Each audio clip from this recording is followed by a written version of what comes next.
Millennials don't want your old antiques, and they like renting everything as they go. This is the focus group. It's the savvy side of 9 to 5. Listen. Bueller. Laugh. And learn. Negotiation. This is what you do in business. This is the focus group with Tim Bennett. Staunch. And John Nash. Keep your clothes looking neat and clean. We're all business. Except when we're not. Welcome to the focus group. John Nash here with my good friend and co-host, Mr. Tim Bennett. It is now officially the middle of May. Are you giving us the date again? I am the roving calendar, the roving time clock. Like Folders or whatever. Exactly. Folders a travel guide? Folders is travel, yeah. Hey, focusgroupradio.com is our URL, and that's all you need to know to find out about us, me and Tim, the show, all the platforms we're on, and all our audio and videos there. Or you could find us on SoundCloud, YouTube, Apple Podcasts, etc. And Focus Group Radio is our social media handle. So we're entering territory that's we're weeks away from, 2 weeks away from Memorial summer. Day. You can wear your white bucks. Come back out. Hey, I wanted to tell a little story because I think you'll appreciate this. We often talk about our appreciation for brick and mortar stores. Right. It's nice to go to a store. It's nice to be able to find something. So a while ago, I had my bike service at the shop, and many years ago, I had electronic shifting put on the bike. Makes it for a great ride, but it requires a battery. The little battery is about this big. It's a little rectangular thing that snaps on the bike. And when you transport the bike, you take the battery off. Why? You don't want it to get wet, it could get wet and everything, but the clamp of the thing on top of the car would go right there and it could damage it. So I always take the battery off, and I usually put it in my pocket. But this time I mustn't have done that, so I pull out of the bike shop lot. I hear something rattling, and we all know our cars. You know the minute your car makes a funny noise, you're like, what is that? And I heard this noise, and I was like, okay. A mile later, I hear this boom, boom, boom, boom, boom, and I just look in the rearview mirror, and the battery's flying off the roof of the car, and it bounces on the road. So I safely pull over, turn around, put the flashers on, and I'm going to come out, and I see the battery in the road. I'm like, I could walk right out and get the battery, because without the battery, you can't ride the bike. What's the battery cost? About $54. Okay. So I, just as I'm getting ready to go into the road to get the battery, a big old pickup truck with those monster tires, and you could see the wheel. Did you pull over? Your flashes are on? Flashes are on. I was going to pull over immediately, but I actually pulled out, turned around, did a little thing. That truck hit that battery, and suddenly, boom! It exploded. The battery exploded. The plastic case broke. The truck stop? No, it just kept running. Because it's so, I don't even think he saw it. Although, Bob must have heard. Don't you think he must have heard it made it made a noise. Bob thinks he aimed for it.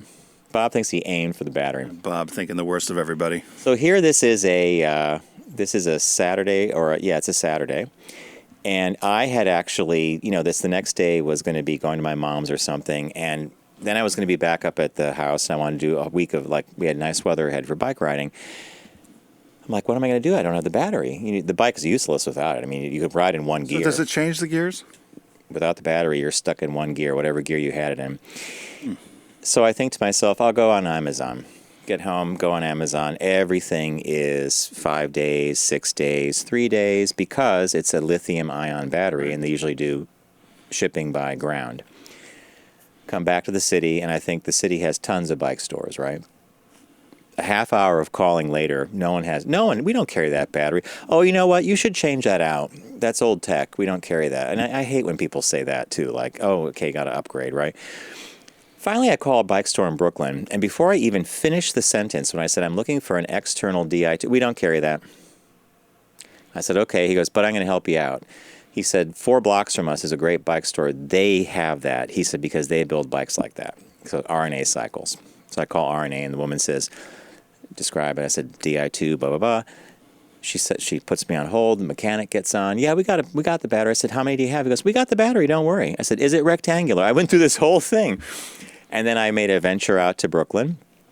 40 minutes on the train, get off, go to this beautiful bike store I never would have imagined. They had a gorgeous showroom, a fitting area to measure you for your bike and stuff. Beautiful bikes. And the guy walks out with the battery, puts it down. It was cheaper than I had gotten on Amazon. Really? Amazon wanted $90. It's retails for $54. They last forever. Unless you did what I did, they last forever. So I just said to the guy, I said, thank God for brick and mortar stores, right? That my whole Two? No. I was wondering if you're going to ask me about that because I had thought of buying Turning two. red.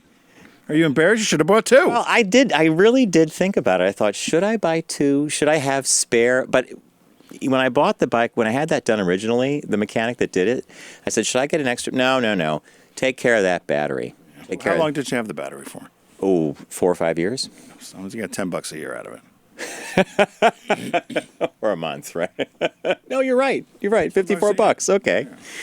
So Still can't do the math. that's my that's my little story about brick and mortar, and I'm sure you might not have a similar one. No, my brick and first of all, I wanted to, it's I had two nieces graduate from college this weekend. One got her master's in education, and one her bachelor's in communications. I know your niece also graduates or graduated.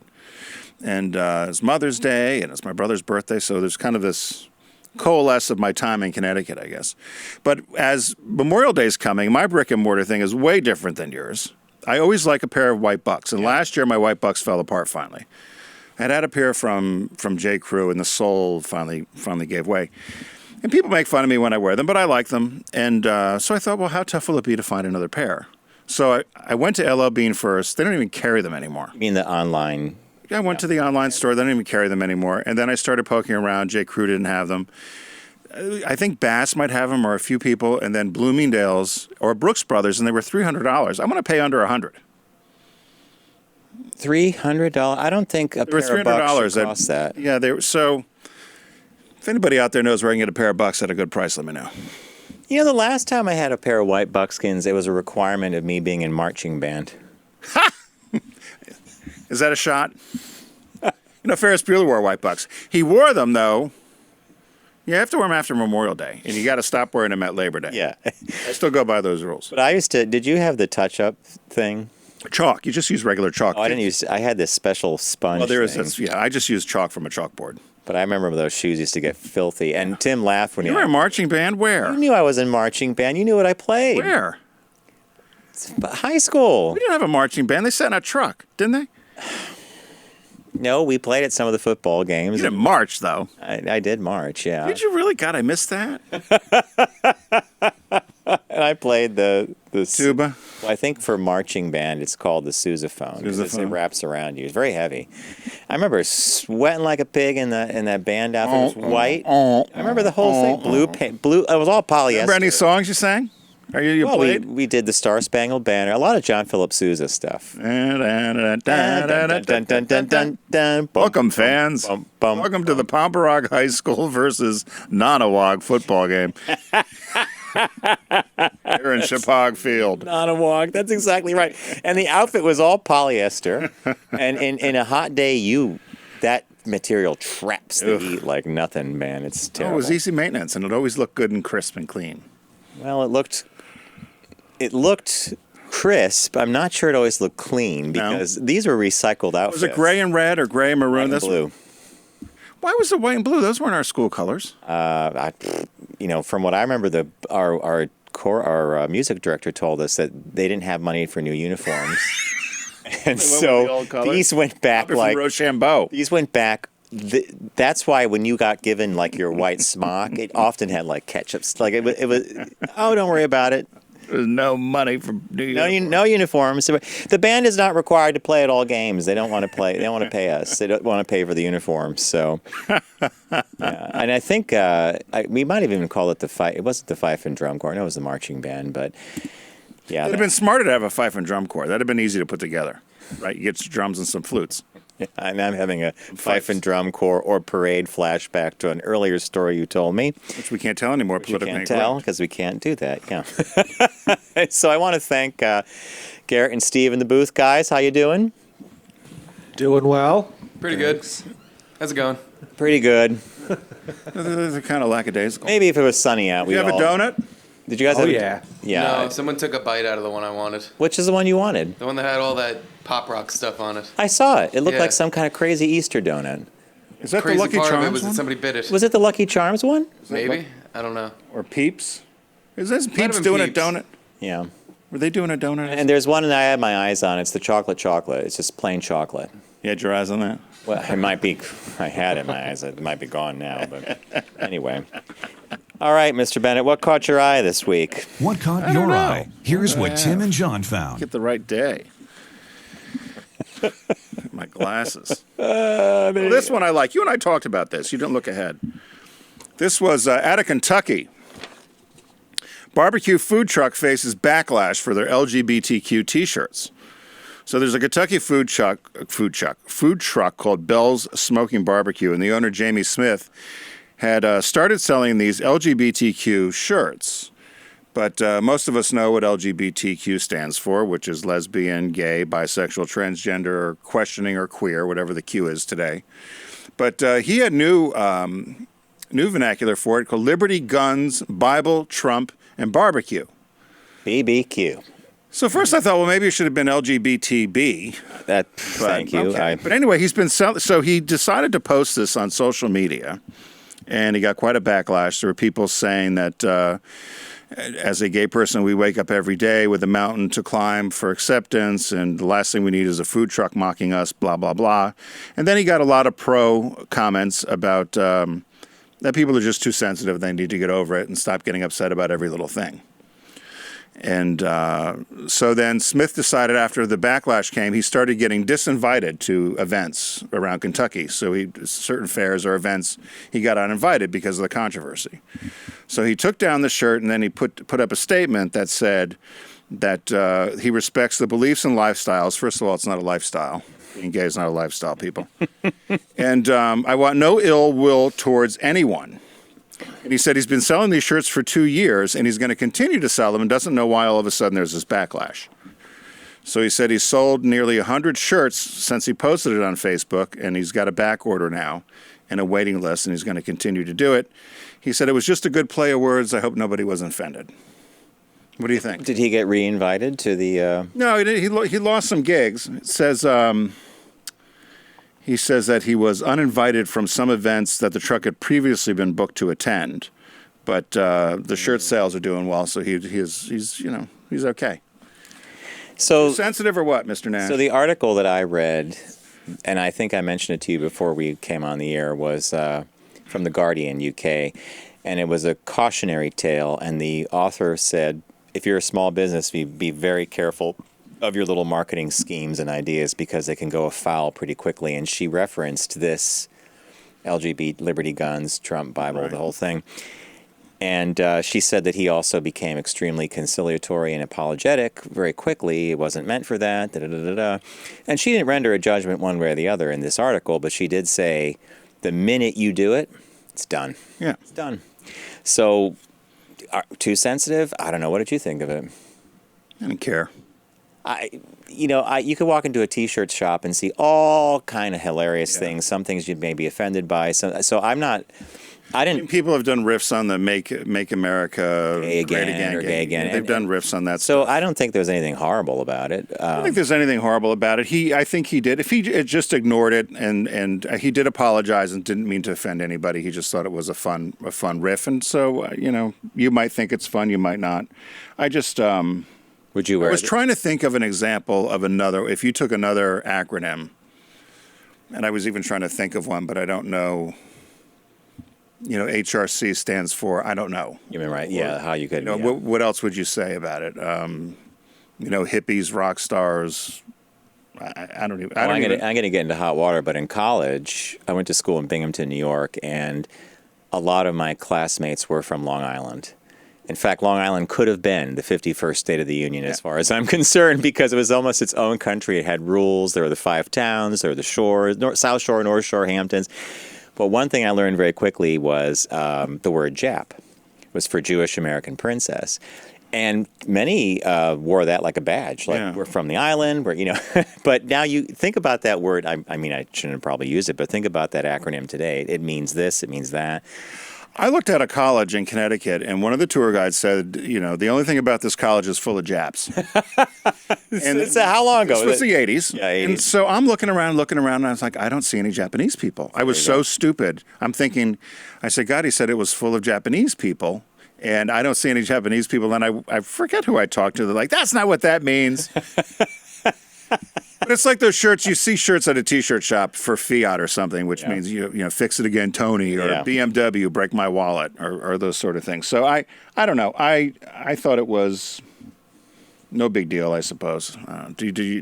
I'm in agreement with you based on the fact it's a T-shirt. You could buy it or not. You could, it's a T-shirt. Yeah. What caught your eye? Mine was about salaries, and apparently a work site or a workplace advice site called Ask a Manager, which was founded in 2007 by management consultant Allison Green, offers insight into some of the most personal and potentially embarrassing issues related to work. Topics range from the innocuous, such as whether to list being fluent in Klingon. People actually ask these questions, a language in the Star Trek universe. Are you fluent in Klingon? No. I'm fluent in Star Trek, though. I'm Star Trek fluent, but not in Klingon, meaning I know the shows. And more difficult questions, such as whether to let a colleague know that he or she is about to be laid off. That's a tough one. So she has this blog. She posts stuff. And for many years now, she's posted a Google Doc, which is open and anonymous. And it's a spreadsheet that she posts. And she asks people to give her their salary, their annual salary.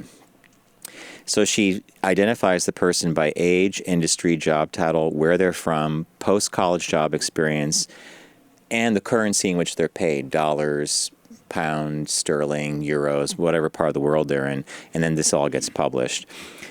It's a single sortable spreadsheet, and basically like Glassdoor or something else, you could actually look and see what people make. And it's surprising. It's very surprising. Check it out. I did. It sounds tough to navigate.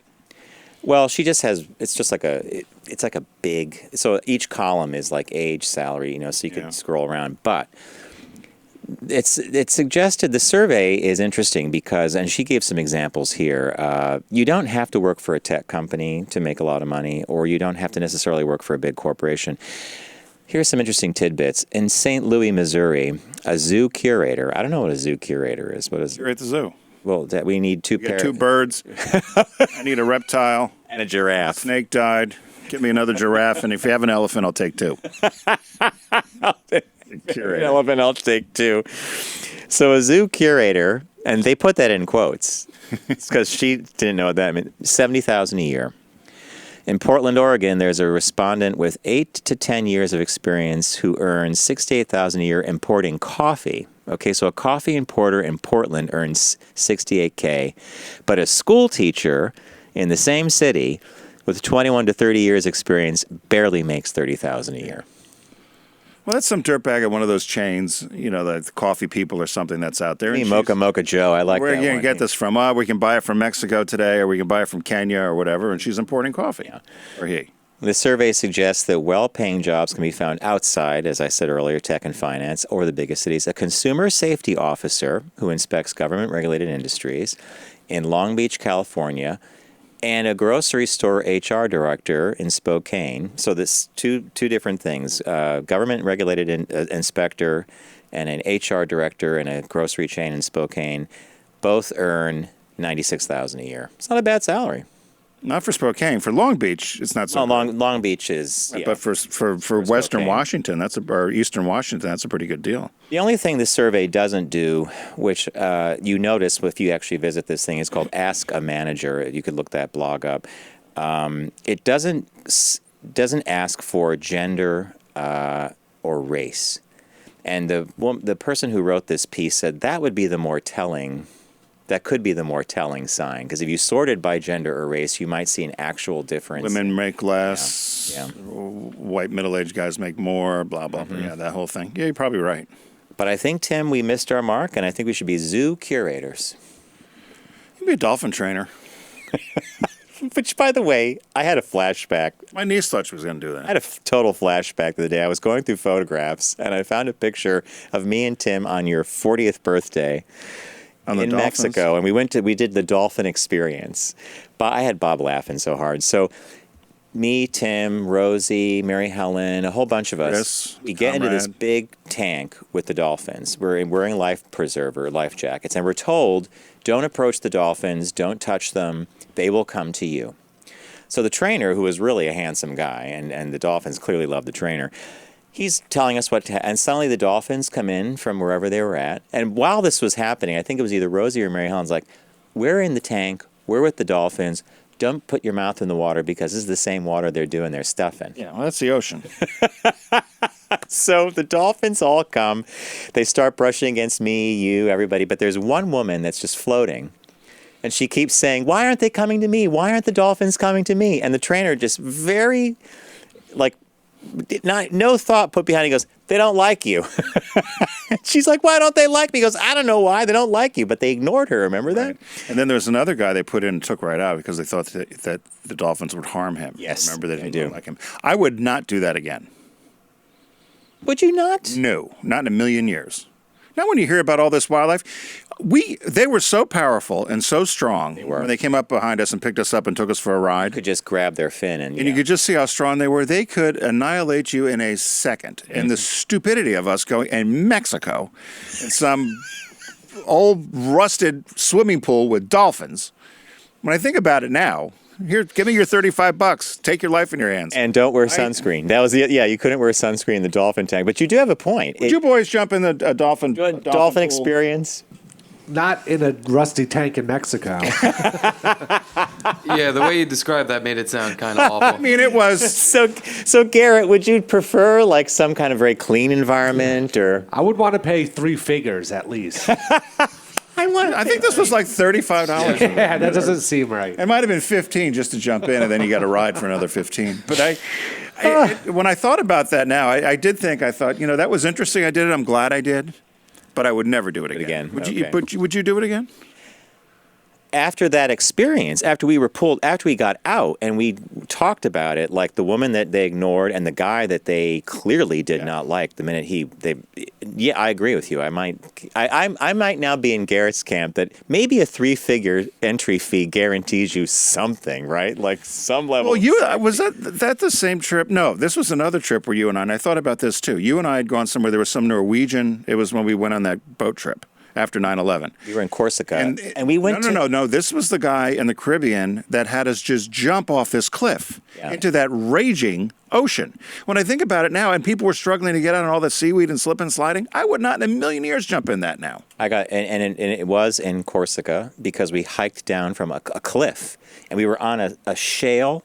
Like white. I thought this was the place in... This was the Mediterranean cruise. This was the one in the Mediterranean. That's where he had us jump in, right? Yeah. And it was like you jumped off a cliff. And the only way you got back was let the water... ocean push you up. Push you up on this rock. Full of slime and seaweed. We did it, but we got like not in a million scraped years. up and- Not in a million years. Right. I think about those things. Now, glad I did them, but I won't do them again. Business birthday. Everyone does celebrity birthday greetings, but the Focus Group is the only show in the universe that celebrates business birthdays. John, I know you've done some work with Pernod Ricard. Yeah. I didn't know whether you knew this guy or not. Did you know Paul Stephen Walsh? No. Okay, he's the... So he was born today, May 15th, 1955. He's 64 today. He's an English businessman. He was the chief executive at Diageo, which is the world's largest spirit group. He was there for 12 years as the head of the company from 2000 to 2013. He was criticized for what some people felt was his excessive salary. But he had a keen ability to build brands. And previous to Diageo, he was with Pillsbury. And his big thing was to try to divest themselves of properties and divest themselves on businesses that they felt didn't fit within the other brands. What was the year that you said he was there? 2000 to 2013. Because one of them was the year that they purchased, Seagram's. and then they had to get rid of Captain some. Morgan, right, they had to get rid of stuff. Yeah. So so one of his most notable decisions when he was at Diageo was the acquisition of Seagram's Drink Company, which added Captain Morgan rum and Crown Royal Canadian whiskey. But he then had to divest himself from another rum that they had, Malibu, they had to get rid of. So, but they talked about the fact that he was very good at looking at businesses and deciding what they would keep and what they wouldn't. At Pillsbury, they got rid of Burger King, and they got rid of a salsa and a couple of things that he felt just weren't going to fit with the Pillsbury brands that they had.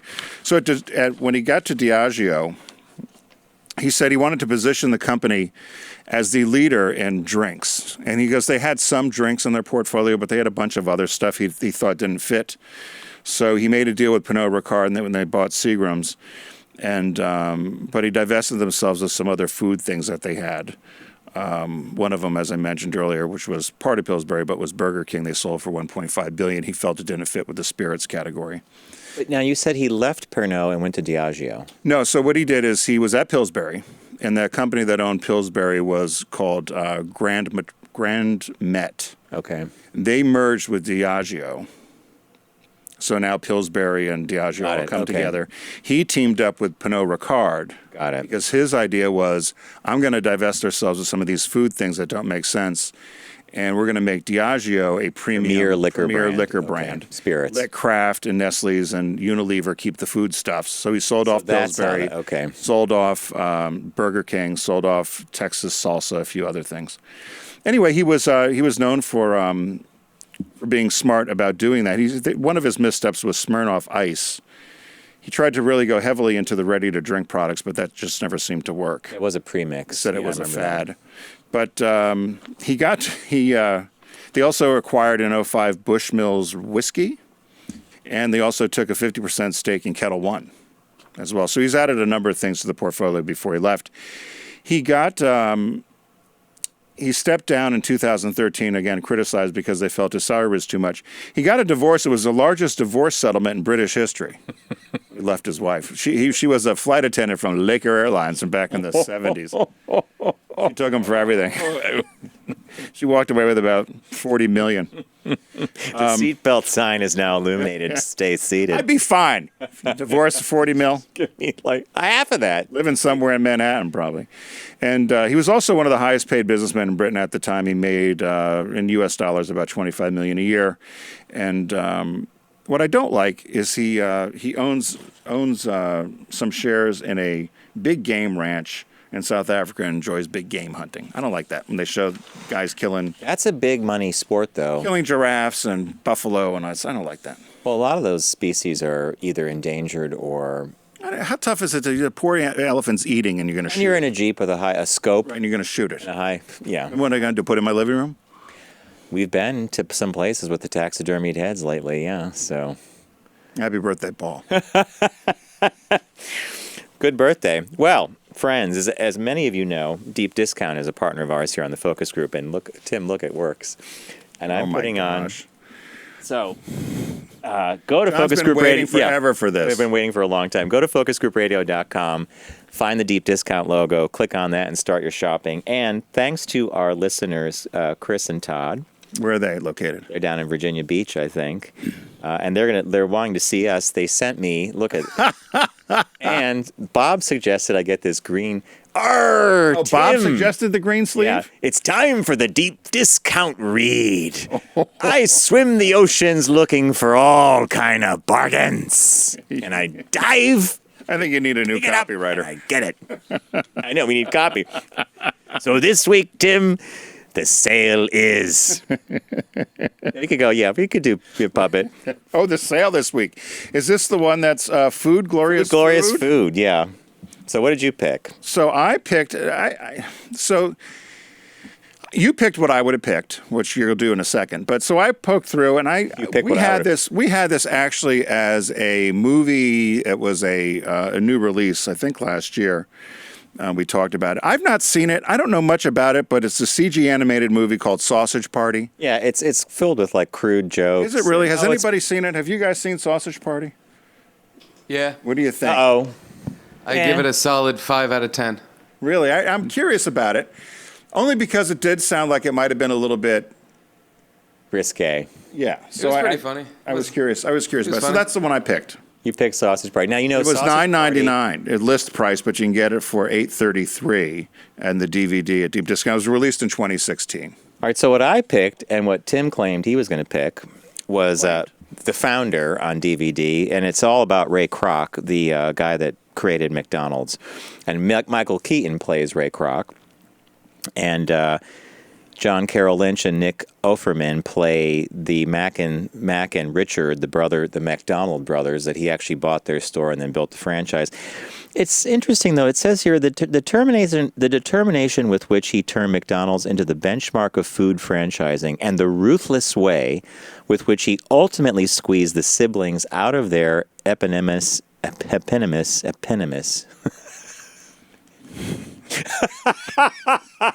I need out of their business. Yeah. Let's get rid of that. You would have edited that out if you'd I seen would have it. never even tried. Is tellingly recounted by this not always flattering portrait of an American success story. Laura Dern's also in the movie, so I picked the founder because I never got to see it, and I would like to see it. I didn't see it either, and I was curious about it.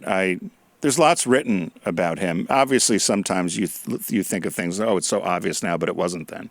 Right, Sharky Shark? And the release this week is Did a you see movie. this? I saw this in IMAX, all IMAX glory. I can't recommend this enough. It's Apollo 11 on Blu-ray. So NASA uncovered some 65 and 70 millimeter archival footage that they had sitting in a vault somewhere. It looks like it was shot yesterday. I mean, the clarity is amazing. And it feels like you're watching a movie that was made of the 60s because everything looks so clean. But they stitched together in a beautiful new documentary. There's no voiceover. All the audio is actually ground control. The original? All just audio gleaned from the entire mission, newscaster footage. But the visuals are amazing, and it's a really great movie. I highly recommend it on Blu-ray. I think it's, was it $19.99 on Blu-ray? I'd probably enjoy that, You'd love it. surprisingly. And the thing about it, one of the people that commented on the movie, I forget where I read the comment, he said, it's one of those weird things where you watch the movie and you just feel a little let down, not because of what they achieved, but because you realize that as a country, we just don't seem to be able to get behind. I know the 60s had a lot of problems, but with this one thing, getting the man to the moon, we seem to be very We were very focused. determined about it, yeah. We were very focused, and it was something to rally around, and everybody was... Let's go back to the shark now, Steve. I think this green thing works like a charm. Well, I thought initially that came from the guys. What was it, Todd and... This is Chris and Todd. They didn't give you the sleeve. no, I got the sleeve. You got the myself. sleeve. And You're gonna have to practice a little bit, I think, maybe. What do you think? So listen, Tim, what is the tagline So, for Deep Disc? Own your passion. for God's sakes. So own Do it sideways. So head over to focusgroupradio.com and click on the Deep Discount logo where you can own your passion. My recommendation this week is Sausage Party. John's was the founder on DVD. And John recommends, and I want to see Apollo 11 on Blu-ray, which is a new release. And again, go to focusgroupradio.com. Own your passion by clicking on the Deep Discount logo. Right, Garrett? Thanks, Deep Discount. We're going to take a quick break, and when we come back, we've got two little shop talks about the millennials. Stay with us. Millennials.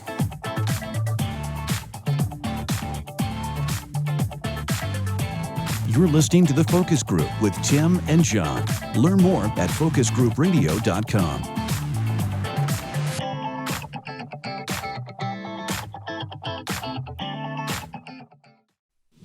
Focus on the savvy side of 9 to 5 with The Focus Group. Try, really try. Listen, laugh, and learn with Tim and John. I never try anything. I just do it. Welcome back to the Focus Group. John Nash with my good friend and co-host Tim Bennett. FocusGroupRadio.com is all you need to know about us. That's the site. It has everything there. Platforms, video, audio, and of course some information about us. So as Tim mentioned in the previous segment, we have two articles coming to you today about the millennials, nominally. The first one is an interesting one. And the headline caught my eye because it reads as follows: The Affluent Homeless, a sleeping pod, a hired desk, and a handful of clothes. And they go on to profile a guy named Stephen T. Johnson, who's 27. He works in social media advertising and lives in Hollywood. Ching, ching. Spends most of his days using things he does not own. He takes a rideshare service to get to the gym. He does not own a car.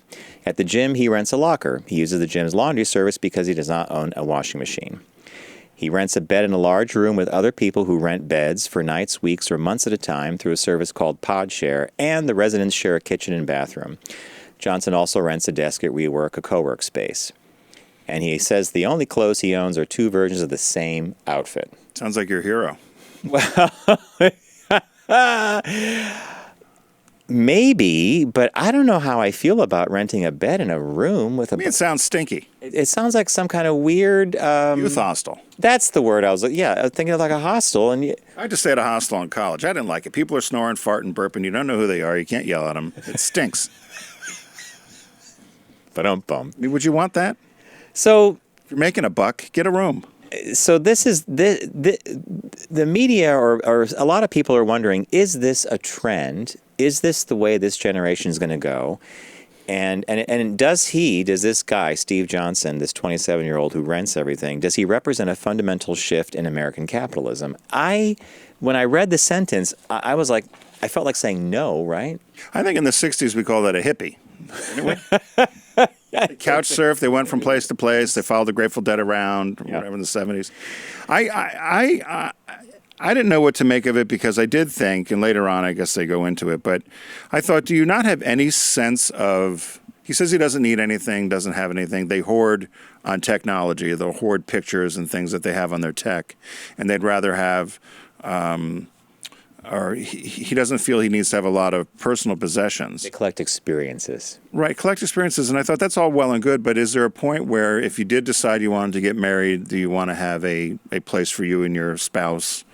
Do you want to have children sometime? You're not going to drag them from little rent-a-bed to rent-a-bed. How could you even imagine doing that? What about having people over for a dinner? Yeah, so you're mentioning some guy named Skylar Wang was a PhD at UC Berkeley, and he talks about this exact thing. And he said they're minimalists, and they collect, but they are hoarders in their own way. And that's when you said they collect pictures, digital. They've hard drives filled with stuff.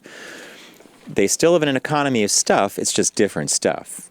So their stuff is digital. They buy a movie or something like that. Later in the article, there's one sentence that, for me, unravels this whole thing about, is this a generation of people that are renting things? Do you remember do you know the sentence that I'm referring to? No. But a lot rent and share because they're broke and they need to save money. Now, if that was at the front of the article, I'd be like, okay, they got crushing student debt. They want to pay it down quick. They want to whatever. This makes more sense to me than a cultural shift that we're going to start renting everything, right? Yeah, they said some do it for enjoyment, while others wanted things to be more personal. But at the end of the day, a lot of them do it because they're broke and they need to save money. Yeah.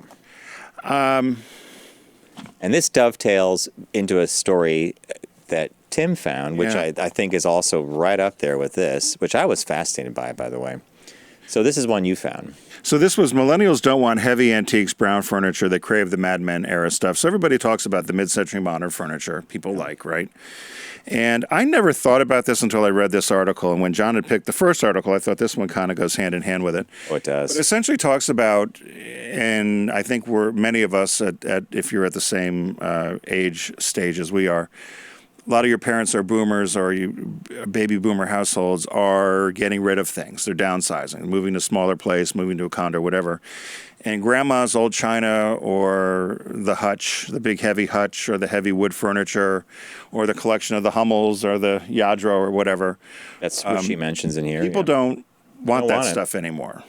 And they don't want the big heavy furniture. I have an armoire. I've been trying, a beautiful armoire. I paid a few $1,000s for about 15 years ago. I can't give it away. And I've even wanted to put it out and say, somebody just take it. I don't want to throw it away. I don't want to leave it outside and have it get ruined. It has lots of use left into it. It's too big for where I have it in my house. And I've even tried, a couple of friends of mine, Mary from Subaru, her son and daughter-in-law started a new apartment. He got a job in D.C. And I said, Mary, I've got this great armoire. She's like, thanks, but no thanks. The kids don't want it. They don't. But I don't know. So there's a woman named Misha Greenberg profiled in this article, and she actually has a business of cleaning up and organizing people's lives out of Philadelphia. She gave a couple examples of what Tim's talking about. For example, where was the fur coat thing? Yeah. The millennials and Gen Xers don't dangle emeralds. So grandma's old jewelry, high-end jewelry and the fur coats that she puts on eBay when she cleans someone's house out, most of them sell for between $50 and $500 to buyers in China. Well, it says floral china, heavy dark dressers, crystal and collectible figurines, and fur coats. Now, friends of mine with the fur coats, they've thrown them in the dog beds and the cat beds, and the dogs and cats snuggle up in them. And another friend of mine, I thought of doing this. Richard and I talked about it. Oh my God! You mean they buy? You buy the old fur coats at the thrift store, and they use them like a dog blanket. But I wanted to get them. I wanted to get them for the porch when it's cool in the fall. Just have people put them on and sit around in old fur coats on the porch. The winter comes and the beach. I thought that'd be kind of fun. Oh my God! I think that's a great idea. What else did she talk about here? She said, And it's even down to things like dining room chairs and tables. There's a guy that runs a auction house called Briggs or Bunches Auctions, and he himself bought 6 high-end chairs made in North Carolina, which normally would retail for $2,500. He got them for $200 because no one wants the stuff anymore, right? Right. And we have a friend that's an antique dealer, and he runs into this all the time. People want to buy the mid-century modern, clean, crisp stuff that we all thought was scaled, smaller. The Bewitched furniture, right, or the Brady Bunch furniture. But I did have a friend who reminded me of you a little bit, and this was 20 years ago. This was before this trend of downsizing and not wanting this stuff. He used to, if he had a nice outfit that he liked, or clothes that he wanted to get rid of, or pictures that he no longer kept on the wall, or a gadget or something, he would donate it all, but he always photographed it. That's what she says to do here. He photographed everything, and I asked him one time, I said, what are you doing? He had this box. He'd photograph it, put it in a box, put it in a box. He goes, that's a donation. I said, do you like it? He goes, I do, but I don't have use for it anymore. I live in Manhattan. I don't have enough room for it.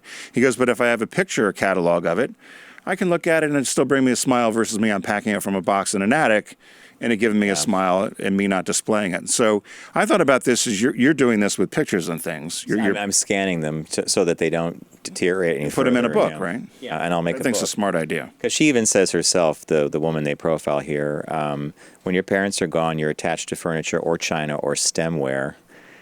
But you can take a picture and make a book of it. You don't have to have the tangible. That's what you're getting at. You can have the memory without the thing.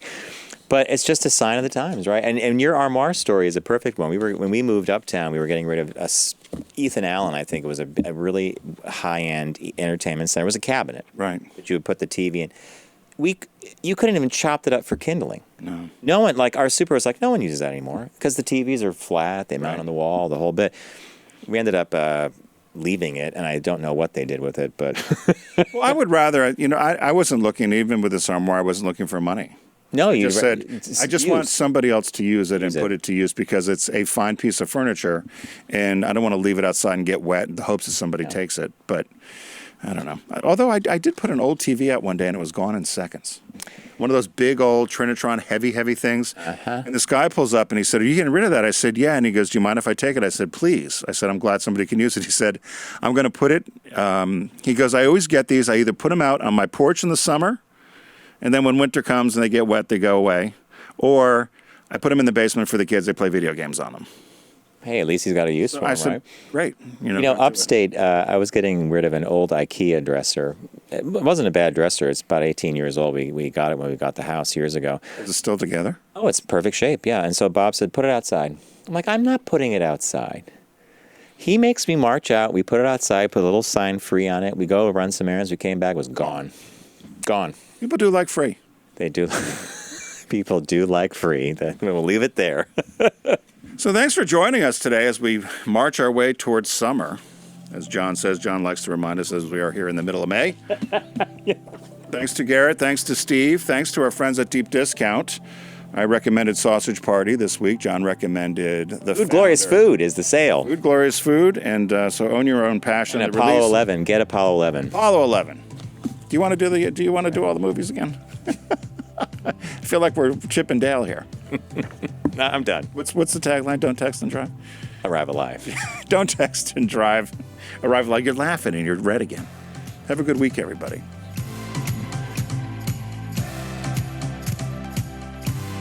It's The Focus Group with Tim Bennett and John Nash. Accessible on all platforms. Subscribe, like, and rate us on your platform of choice. Learn more at focusgroupradio.com. That was a stunning focus group.